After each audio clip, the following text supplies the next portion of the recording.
Stephanie, congratulations for season 2 of Killing It on Peacock. Thank you so much. Thank you. I hope you enjoyed it. I certainly did. I've watched half the episodes. Can't wait to finish off the season. But how does it feel returning to this glorious series?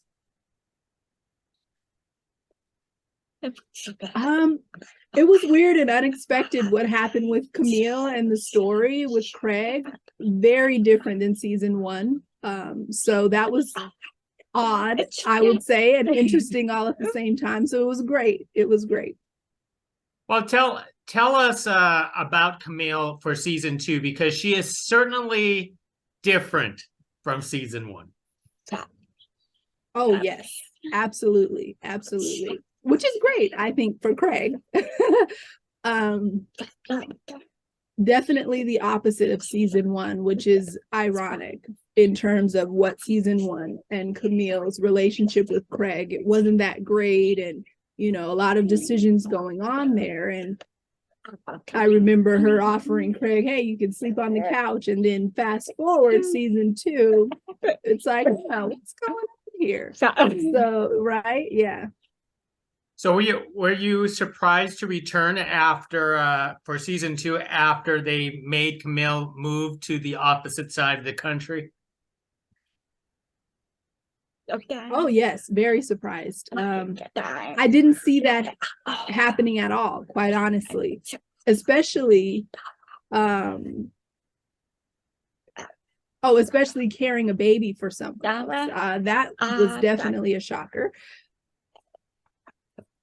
A very big move and terrifying for sure, but I understand her point, doing what's best for her family and wanting to support her daughter Vanessa.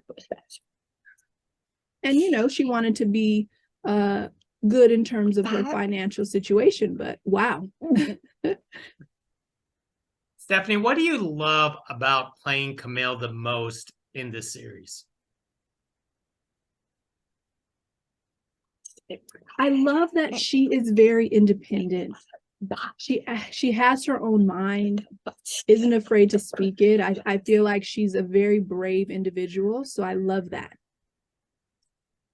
Now, of course, Craig does a wonderful job playing Craig, but what kind of woman does it take to, how can you say, endure all the stuff that he goes through? Oh boy. She would certainly be a rare woman. Someone with a really big heart and an ability to see what's inside and really be loving and caring. Someone who I would say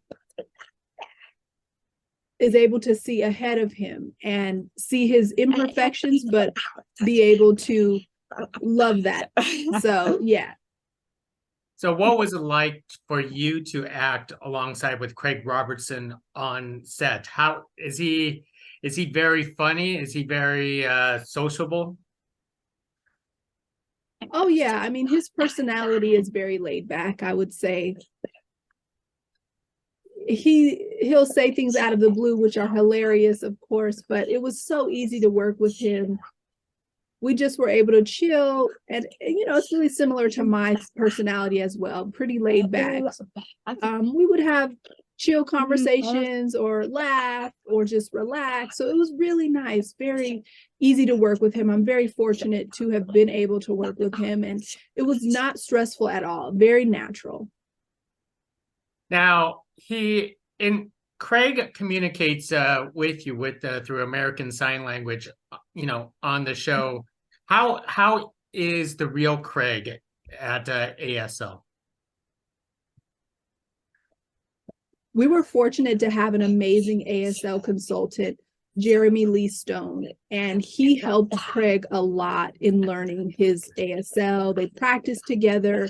That helped him prepare for, working on set. And he did phenomenally, I will say. He certainly improved from season 1. And I know that it's not easy right? But he learned how to use his body language with facial expressions, and that's a part of the grammar of the language. So it's not easy to what we call SimCom, which is to speak and sign at the same time.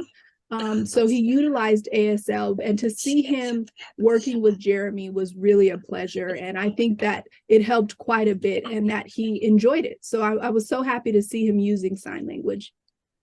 Now, for yourself being on the show, how did you like the opportunity to be presenting ASL and presenting yourself as a deaf person on a series like this?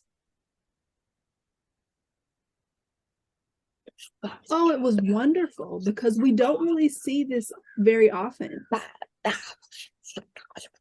My language is just like your spoken language. It's just a visual language. So having that included in this series was really wonderful to show that, hey, you know, we're not trying to leave out deaf people and showcasing them in their daily lives, right? And we rarely see that on screen. A normalized representation of a deaf individual. And, you know, often it's just forgotten, but it should be something showcased. So it was really great to see. Were there any significant personal challenges for you, or did you resolve it on the production set? I think it's common that productions struggle with not understanding the roles, perhaps, of interpreters and ASL coaches or consultants. The idea that the interpreter will teach ASL or that me as the actress will teach ASL certainly are misconceptions. That burden should not be placed on the actress. You know, we have to conserve our energies to perform and do our job, and it's the same with an interpreter. They have a lot going on in terms of making sure that they're focusing on their job as well. They're busy. So teaching other people sign language on set, it may be an option in mind of production to save money. But I said, hey, I know you guys have plenty of money in terms of certain things. And so we've got to get an ASL coach in here. And that's really the best way to facilitate that communication on set. It turned out being so much better. It was so natural. And it just makes sense overall. And that's been a large struggle for me, just in general terms, with certain productions, just making sure to explain. And it's just a matter of, you know, ignorance is not something that is thought of. And so once explained, it makes sense. It would be similar to hiring a dialect coach, right? And you don't think twice about spending the money for that. And so it's the same concept in hiring an ASL consultant or coach. If you were to hire various individuals for certain reasons, you wouldn't complain about that money that you're spending. So I think that was that could be the only thing. But I have a lot of respect for our production for using a native speaker as the ASL consultant and coach. So that was really great.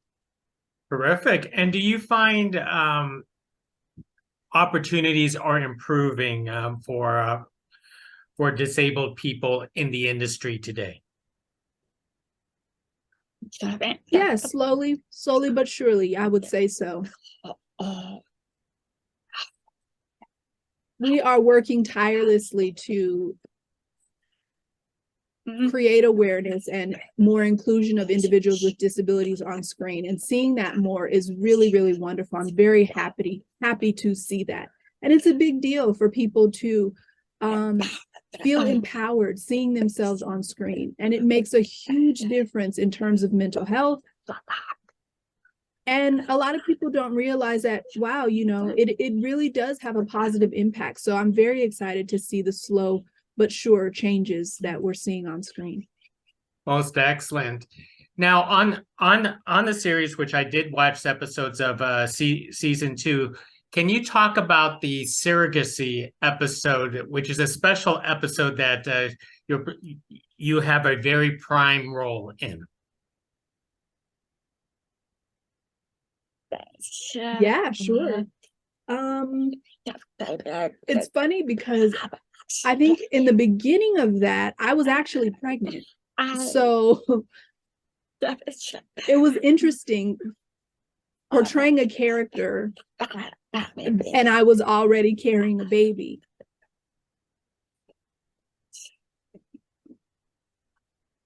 Channeling the energy and probably what the various feelings are for individuals who engage in surrogacy.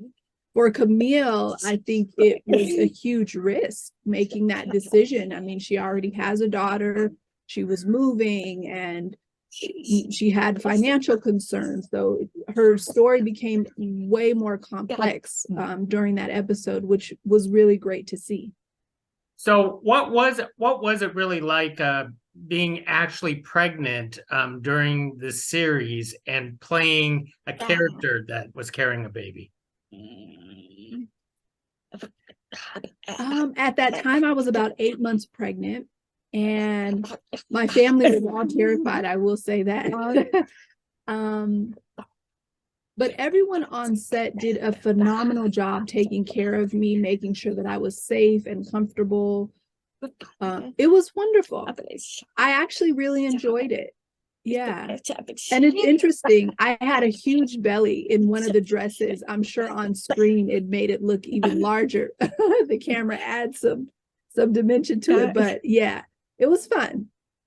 So did they purposely wrote an episode knowing that you were pregnant, or it was always? I believe that they did, because I remember as soon as I found out I was pregnant, I think I was 3 months pregnant, I had let production know ahead of time. And I thought that they would try to wrap up things before I got too big, but they didn't. And so as things got closer, I was like getting a little nervous, because as month 4 went on, month 5, I'm like, what is going to happen? Do you need me? Are we going to shoot? And then at 8 months, they're like, all right, we're ready. And I was like, oh my gosh, I'm 8 months. I'm huge. But yeah, I think that they had it planned out. Yeah. Most excellent. And Stephanie, forgive me for my ignorance. I know you're Puerto Rican. Is how different is ASL in Spanish for yourself? Yeah, Puerto Rico has their own sign language, Puerto Rican Sign Language. It's one of the oldest sign languages that they use there. But they do utilize more American Sign Language, which has become quite popular. I know that they're trying to preserve their old Puerto Rican Sign Language. So yeah, we'll see how much actually sticks. Yeah. Most excellent. And before I leave you, Stephanie, what do you think is this? Why is Killing It so successful with audiences today? Because we have amazing writers. They're really, really great. It's such a blessing to have them. We have amazing producers. They've known each other for a long time. So that relationship, really, I think that's the reason. Most excellent. Stephanie, thank you very much for carrying this conversation for us. My pleasure. My pleasure. Hopefully we get to do this again. Thank you. Yes, thank you. Bye-bye.